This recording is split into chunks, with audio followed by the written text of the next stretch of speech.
ஒரு 4 ஆண்டுகளுக்கு மேலாக எனக்கு உடலிலே பல தொல்லைகள் வந்தது. நான் அதை கண்டுகொள்ளாமல் விட்டேன். ஒரு 15 நாட்களுக்கு முன்னால் அது உச்சகட்ட தொல்லையாக மாறினதுக்கப்புறம் ஒரு அறுவை சிகிச்சை பண்ணேன். இப்போ முழுமையாக சரியாயிடுச்சு. அதை போலவே தமிழ்நாடு அரசியலில் ஒரு 2-3 வருஷமாக சின்ன சின்ன தொல்லைகள் வந்துக்கிட்டே இருந்துச்சு. அதை யாரும் கவனிக்காமல் விட்டனுடைய விளைவு இன்றைக்கு உச்சகட்டத்துக்கு போயிருக்கு. அரசியலுக்கே சம்பந்தமே இல்லாத சின்ன பையன்லாம் கோயில் மாடுன்னு சொல்லுவாங்க கிராமங்களில். அது எந்த தோட்டத்தில் வேணாலும் மேயும், எந்த வயலில் வேணாலும் மேயும், யாரும் அதை ஒன்றும் பண்ண மாட்டாங்க. அதுபோல தமிழக அரசியலே தன்னை ஒரு கோயில் மாடாக நினைத்து கொண்டிருந்த ஒரு அடிமாடு இன்றைக்கு எல்லாவரையும் பற்றி பேச ஆரம்பிச்சது. அது யாருன்னு உங்களுக்கே புரியும். அவர் யாருன்னா கரூர் மாவட்டம் பரமத்தி அப்படிங்கிற ஊருக்கு பக்கத்தில் சூடாமணின்னு ஒரு பஞ்சாயத்து.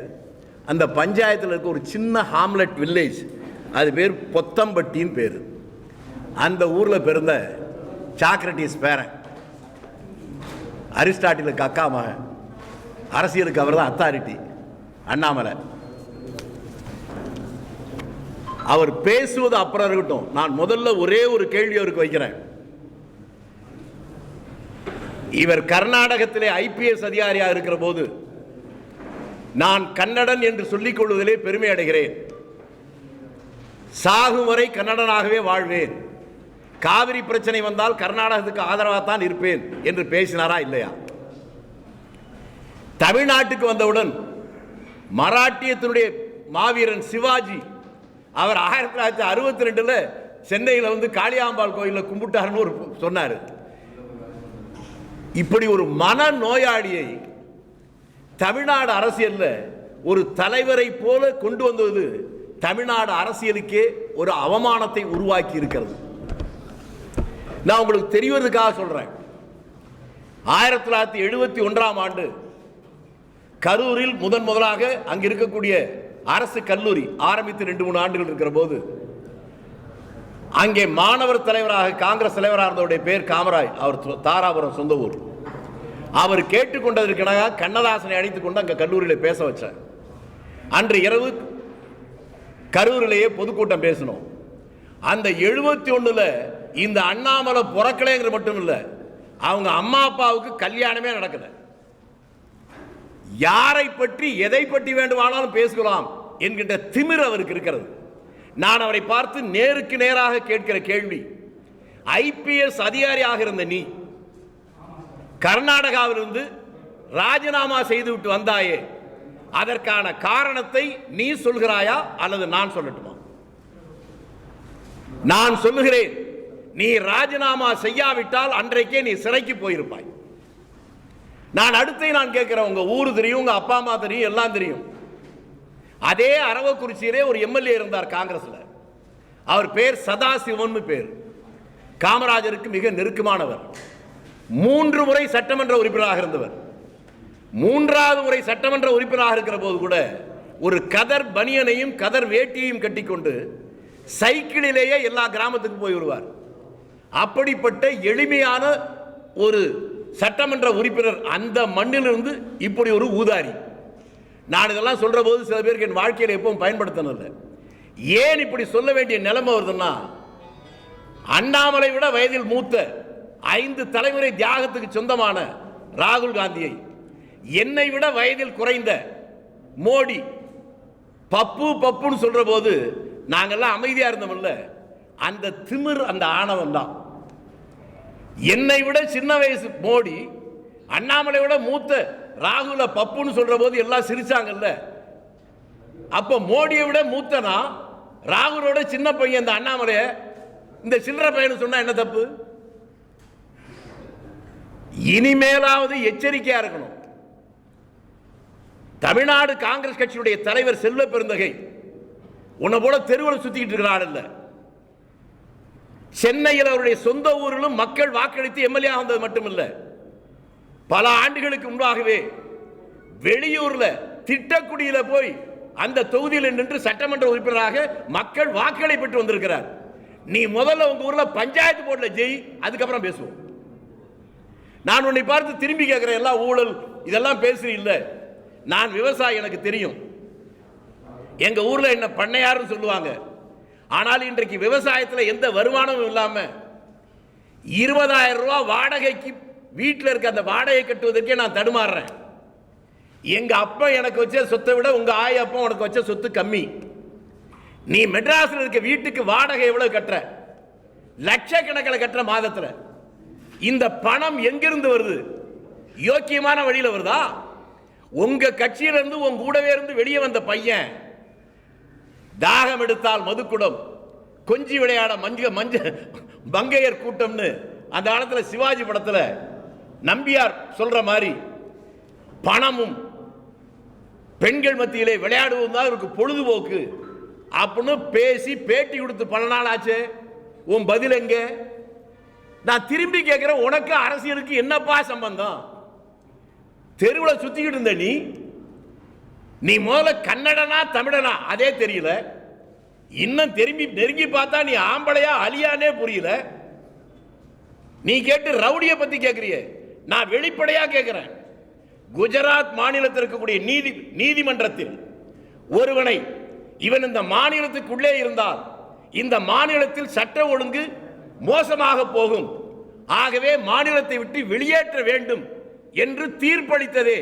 அந்த தீர்ப்பளித்தவனை தலைவன் என்று சொல்லுகிற இந்த அண்ணாமலைக்கு சூடு சொல்ற ஏது? நாங்கள் எல்லாம் நேர்மையானவர்கள், ஒழுக்கமானவர்கள், தேசபக்தர்கள் பேசுற. எனக்கு கல்யாணம் ஆகி 47 வருஷம் ஆகுது. 47 வருஷமா என் பொண்டாட்டி கூட ஒழுங்கா குடும்பம் நடத்துறேன். ஆனா நாங்கெல்லாம் ஒழுக்கம் இல்லையா? கட்ட பொண்டாட்டிய தெருவில் விட்டு ஊர் மேயறவன் தான் உனக்கு தலைவன். நீ எல்லாம் வந்து எங்களுக்கு உபதேசம் பண்றியா? செல்வ பெருந்தையை நீ சொல்வதைப்படியே 1995 அவர் அரசியல் இருந்தார். உன்னுடைய அறிக்கையில் இருக்கு.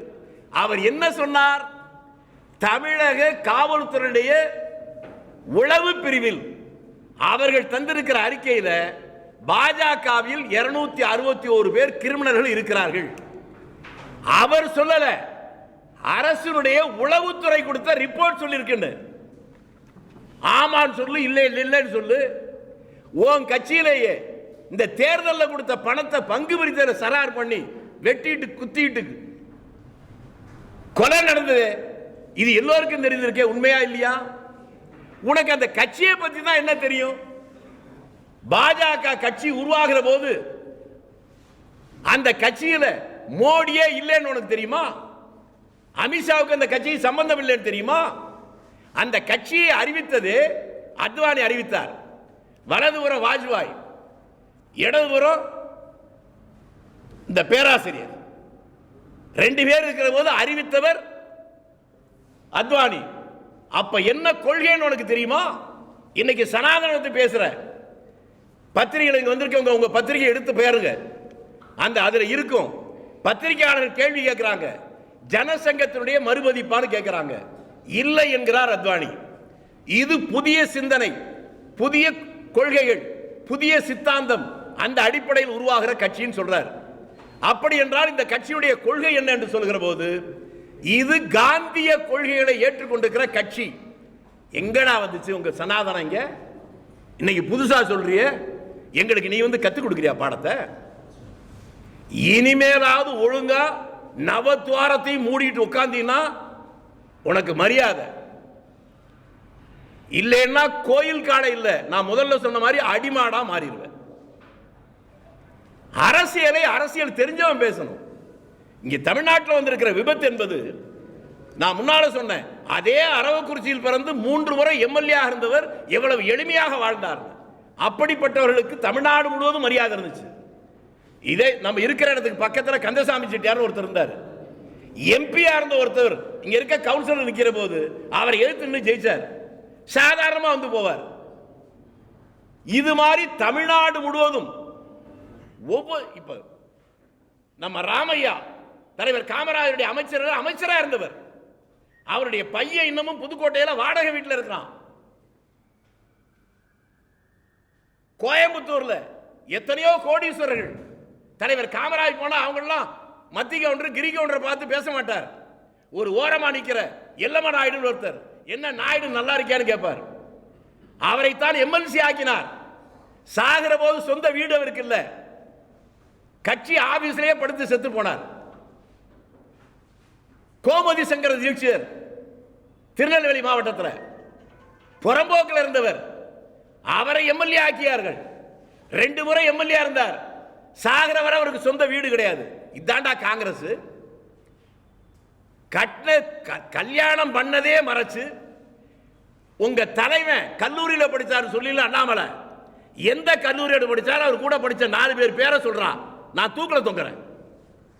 உங்க வாழ்க்கையில உங்க கட்சியில எவனாவது உண்மை பேசுற ஒரு ஆள் உண்டா? எங்க அப்பா கொடுத்த சொத்தை நான் சொல்லிட்டேன். உங்க அப்பா அம்மா உனக்கு கொடுத்த சொத்தை சொல்லு. இந்த நிலைமை நீடிச்சா தமிழ்நாட்டில் ஒரு ஐபிஎஸ் ஆபீசர் உன்னை விட பெரிய பதவியில் இருந்தவர், அவர் பொண்டாட்டி இப்பதான் டைவர்ஸ் பண்ணிச்சா. இப்படியே போய் பேசினா ஓம் பொண்டாட்டி உன்னை டைவர்ஸ் பண்ற நாள் ரொம்ப தூரத்தில் இல்லை. அதை புரிஞ்சுக்கிட்டு இனிமேலாவது இந்த வேலையை விட்டணும். இவரை பார்த்து இந்த கேள்வி கேட்கிற அண்ணாமலைக்கு ஒரு பாமரன் கேட்டா பரவாயில்லை. நான் இதை தெரிவதற்கு இன்னொன்றையும் சொல்லி இருக்கிறேன். இவர் சொல்ற அந்த கொலை வழக்கு அதை விசாரணைக்கு நடக்கிற போது இந்த சென்னையுடைய சிட்டி போலீஸ் கமிஷனர் படிக்கிற போதே என்னுடைய நண்பர். அப்போதே செல்வ பெருந்தகை எனக்கு தெரிவதற்கு முன்பாகவே இந்த வழக்கு என்னன்னு தெரியும். இதுல எனக்கு இருக்கிற அனுபவம் என்ன தெரியுமா? எமர்ஜென்சி பீரியட்ல என் மீது வழக்கு, கொலை சதி வழக்கு 53 முறை கோர்ட்டுக்கு போயிட்டு வந்தேன். கடைசியில் போலீஸே அந்த வழக்கை வித்ட்ரா பண்ணிச்சு. அப்ப நான் என்ன கொலைகாரன் அர்த்தமா? அதை போல செல்வ பெருந்தகை மேல போட்ட வழக்க காவல்துறையே வித்ட்ரா பண்ணதுக்கு அப்புறம் நீ என்னடா ஐபிஎஸ் ஒழுங்கா படிச்சு பாஸ் பண்ணியா இல்ல குறுக்கு வழியில ஏதாவது பாஸ் பண்ணியா? வழக்கு போட்ட போலீஸே வித்ட்ரா பண்ணிருச்சு. இப்ப அவர் மீது அந்த வழக்கு இத்தனாம் தேதி இந்த செக்ஷன்ல போட்டாங்க. ஏடா பைத்தியக்கார பேர கீழ்ப்பாக்கத்தில் அடைக்க வேண்டியவனை போய் ஒரு கட்சிக்கு தலைவரா போட்டிருக்காங்க. தமிழ்நாட்டில் இருக்கக்கூடிய ஒரு தேசிய கட்சியின் ஒரு பட்டியலினத்தை சேர்ந்த ஒருவர் படுகொலை செய்யப்படுகிறார்.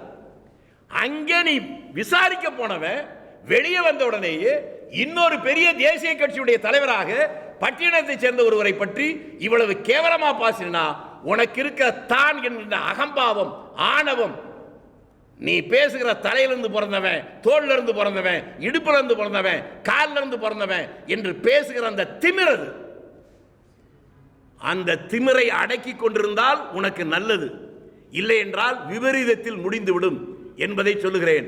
உனக்கு தெம்பு இருந்தால், நேர்மையான வழியில் உன்னுடைய பிறப்பு இருக்குமானால் இதை பற்றி விசாரிக்கலாமா?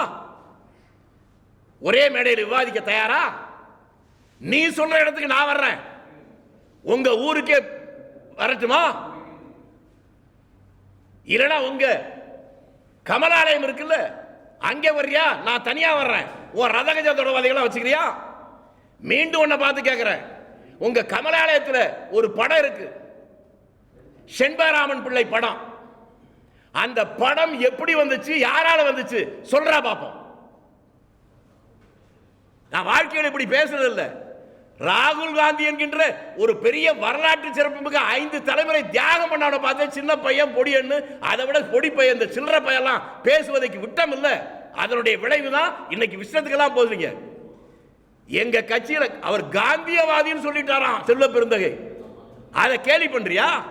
எங்க கட்சியில காந்தி மட்டும் இல்லடா, நேதாஜி இருந்தார். அதை பார்க்கணும்னு நினைச்சீங்கன்னா அதுக்கு நாங்க தயார் தான். உன்ன மாதிரி புறம்போக்கெல்லாம் பார்த்து ஒதுங்கி போறவன் இல்ல காங்கிரஸ்காரன். வெள்ளைக்காரன் 200 ஆண்டு காலங்கள் இந்தியாவை ஆண்ட போது நீயும் உங்க ஆர்எஸ்எஸ் கட்சியும் பிரிட்டிஷ் ராணிக்கு ஆதரவாக வரவேற்பு கொடுத்த நேரத்தில் அவர்களை எதிர்த்து போராடி அடியும் உதவியும் வாங்கி சுதந்திரத்துக்காக போராடிய எங்கிட்ட வந்து வேலையை காட்டியா?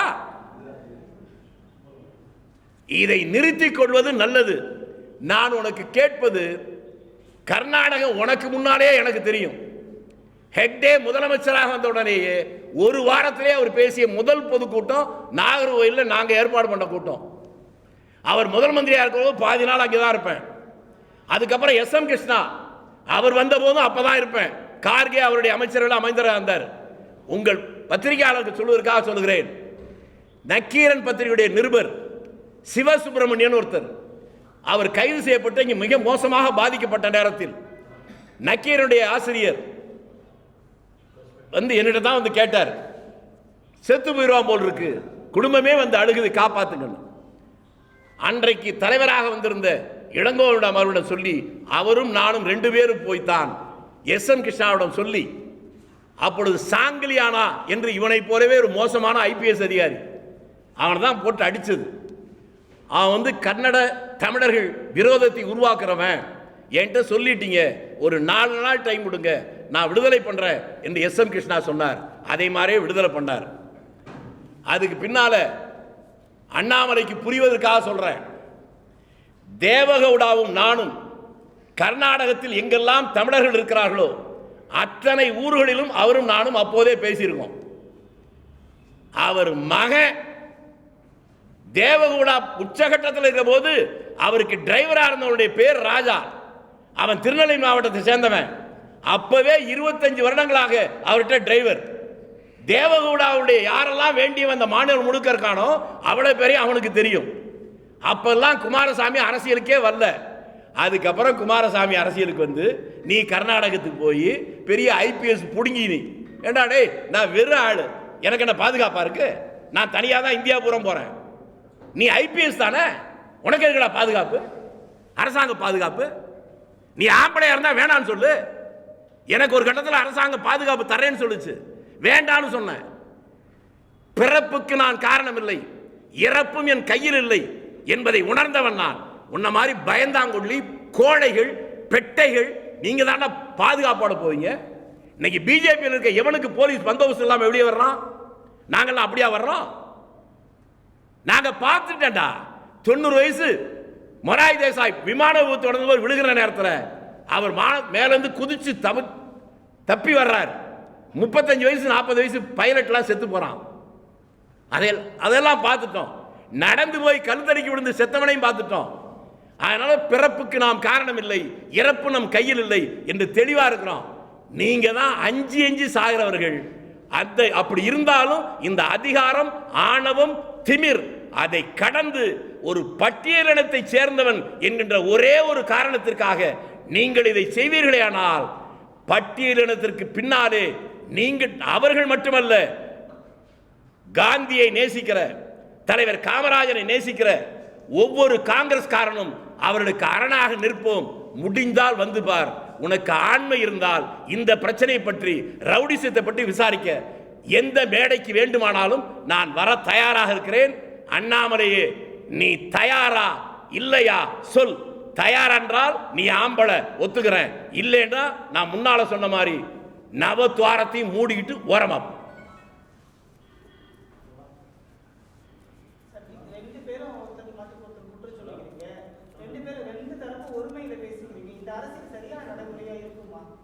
ஏங்க இப்போதாங்க, அதாவது நீங்க கேட்டது ரொம்ப சந்தோஷமா இருக்குங்க. நாங்க பேசுறதே இவ்வளவு கோவப்படுறீங்களே ஏங்க, அதைத்தாங்க நான் சொல்லி, நீங்க கேட்டுட்டீங்க, பதில் சொல்ல விடுங்க. நான் முன்னால என்ன சொன்னேன், இந்த நாட்டுடைய பிரதமர் நாற்காலியில் உட்கார்ந்துக்கிட்டு ராகுல் காந்தி பாட்டு பப்பு பப்புன்னு சொல்ற போது அது அசிங்கமா யாருக்கும் பண்ணலையா? பாராளுமன்றத்துக்குள்ளே அப்படி பேசுறது பண்ணலையா? சோனியா காந்தி இத்தாலிக்கு போயிட்டு வந்த உடனே கொரோனா காலத்தில் இத்தாலிக்கு போயிட்டு வந்திருக்காரு, அவருக்கு கொரோனா டெஸ்ட் எடுக்கணும் அப்படின்னு சொல்லி சிரிச்சாங்களே, அப்ப கேவலமா தெரியலையா? அதெல்லாம் நாம் அனுபவித்தனுடைய விளைவு தான் இப்படிலாம் போயிட்டு இருக்கு. நாங்க இவ்வளவு நாள் பேசுற, ஏன் பேசுறோம்? முல்லை முள்ளால் தான் எடுக்க முடியும், வைரத்தை வைரத்தால் தான் எடுக்க முடியும். இந்த மாதிரி சில்லற பயல்களுக்கு இப்படி பேசினாதான் உனக்கு புரியும். அதனாலதான் பேசுறோம். சட்டம் எங்களுக்கு தெரியும் சார். நான் அந்த முன்னால என்ன சொன்னேன், என் மேல கொலை பழி வழக்கு இதே அரசு தான் போட்டுச்சு. 53 தடவை கோர்ட்டுக்கு போயிட்டு வந்தேன். கடைசியில் அரசாங்கமே வித்ட்ரா பண்ணுச்சு. இந்த வழக்கை இப்ப பேசுற பேச்சு செல்வ பெருந்தகை வழக்கு 2001 அது என்னன்னு ஒண்ணு மட்டும் சொல்லிடுறேனே. காவல்துறை மூலமா ஒருத்தர் விட்னஸ் போடுறாங்க.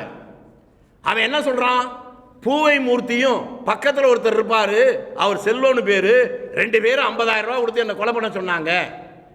நான் 10,000 ரூபாய் செலவு பண்ணிட்டேன், மிச்சம் 40,000 ரூபாய் எங்கன்னு கேட்குது போலீஸ். நான் இந்த இடத்துல புதைச்சி வச்சிருக்கேன்னு சொல்றான். அதுக்கப்புறம் போய் தேடி பார்த்தா அதே மாதிரி 40,000 ரூபாய் இருக்கு. அந்த 40,000 ரூபாய் புது கரன்சி. அதை எடுத்துட்டு வந்த உடனே இவங்களுக்கு சந்தேகம், என்னடா 4-5 வருஷத்துக்கு முன்னாலே இப்போ இவ்வளவு புதுசா இருக்கேன். அப்புறம் செல்வ பெருந்தகை தரப்புல தான் கோர்ட்ல சொல்றாங்க, இந்த பணம் நாசிக்கில் தான் அச்சடிக்கிறாங்க, எந்த வருஷம் அச்சடிச்சாங்க என்னன்னு கேளுங்க. அந்த வழக்கில் சாட்சி கொடுத்த அந்த பணம் 95 கொடுத்தா சொல்லப்பட்ட பணம் பிரிண்ட் பண்ணதே நாசிக்ல 2000.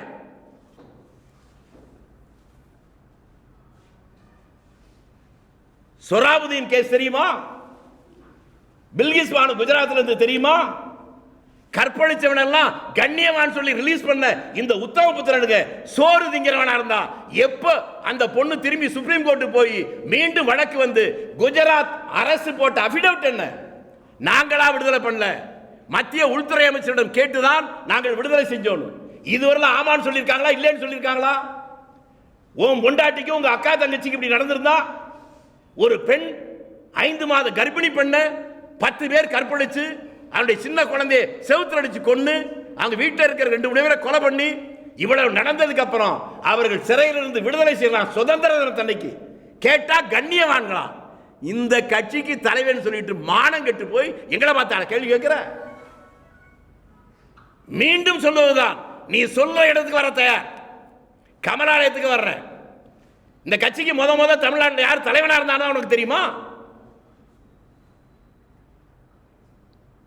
அன்றைக்கு இந்த கட்சியில சோத்துக்கு வழி இல்லாம திருக்கோயிலூர் சுந்தரனோட 5-6 மொழியில பேசிட்டு இருப்பான். சட்டை வேட்டி கூட அந்த துவச்சு போட்டு வருவான். கோவிந்தசாமின்னு ஒரு ஆள் நல்ல சாப்பாடா அலைவான். சங்கர்னு ஒருத்தன் எக்மோர்ல வீடு. இவங்க எல்லாம் சோத்துக்கு வழி இல்லாம அலைஞ்சான். உமாபாரதியும் கோவிந்தாச்சாரி தமிழ்நாட்டை சேர்ந்தவன். இவெல்லாம் அகில இந்திய ரீதியில் வந்தவனுங்க. ஒண்ட வந்த பிடாரி ஊர் பிடாரியை அடக்கியதை போல இவங்களுக்கு ஒரு மோடியிலிருந்து அண்ணாமலை வரை இந்த கட்சிக்கே சம்பந்தம் இல்லடா. கட்சியை ஆரம்பிச்சு வச்சு அத்வானியவே கேவலப்படுத்திட்டு அது ஆரம்பிக்கிற போது கட்சியில் இருந்தீங்களா? நீங்கள்லாம் சேர்ந்து மக்கள் ஏமாந்த நேரத்தில் ஏற்றம் கொண்டு புலி வேஷம் போடுகின்றார், புல்லல வேணும் மதிக்கின்றாரா? பாரதிதாசன் சொன்ன கவிதை வரி அது இன்றைக்கு இவங்களுக்கு பொருந்தும். இனியும் இவர்களை விட்டு வைத்தால் அரசியல் கேலிக்கூத்துடைய சிகரத்துக்கு போய்விடும் என்பதால் அவர்கள் மொழியிலேயே அதை சந்திக்க நாங்கள் தயாராகிவிட்டோம். நீங்களே அவரிடம் கேட்டு இடத்தையும் நேரத்தையும் தேதியையும் சொன்னால் அவர்கள் சொல்லுகிற இடத்துக்கு தன்னந்தனியாக இந்த வேலுசாமி என்கின்றவன் வர தயார். அவர்கள் தயாரா? அதுதான் உங்களுக்கு முன்னால சொல்லுங்க.